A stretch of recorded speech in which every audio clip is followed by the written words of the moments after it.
If you want to edit in Photoshop, we go ahead and click here, and we could, open up the Illustrator file and copy elements, either all or some of those elements, bring them into Photoshop, or just take this PDF, drag it and drop it on Photoshop.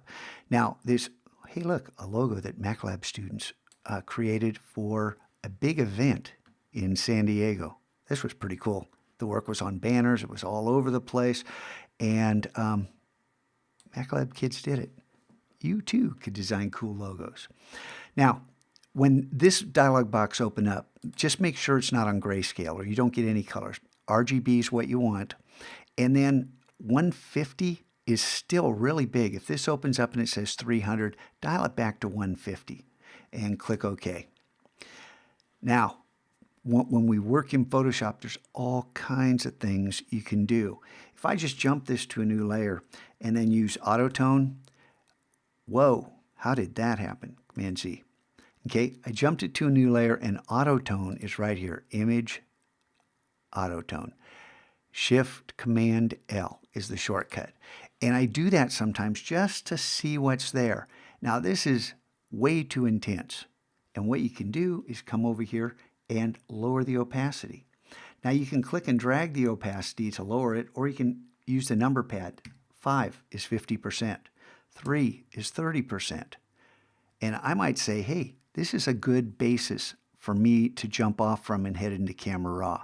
And if I were going to do that, then I would go ahead and create a new layer, merge everything, turn it into a smart object, and jump over to Camera Raw.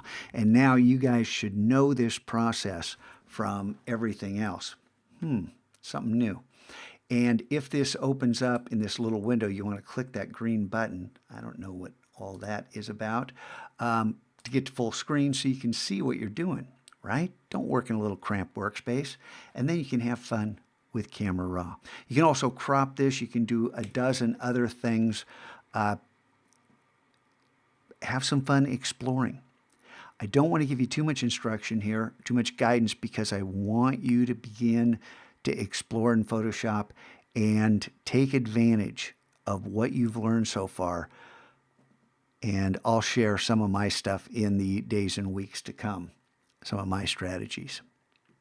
I left out an important part, is to save this. Just hit Command S, and then this should have jumped to where we went. It's heading somewhere else. But here's the recent place I was, the images, and that folder's inside your documents, inside a ShapeScape folder, and inside images. And notice it inherits the name just like Illustrator did, but this time it's got a PSD on it. So I'm going to hit that right arrow again, hit the letter A, hit return, and now in the Finder, I've got the PDF, the Illustrator file, and the PSD all sitting side by side. And when I save out JPEGs, I'm going to go ahead and leave them here as well. Got it? One caveat, when you save a JPEG here and go to export it, follow the instructions that I've given you before. You do not want to save out. This is 5,000 pixels wide, 5333. You do not want to save out something that size. So back here, hopefully, good.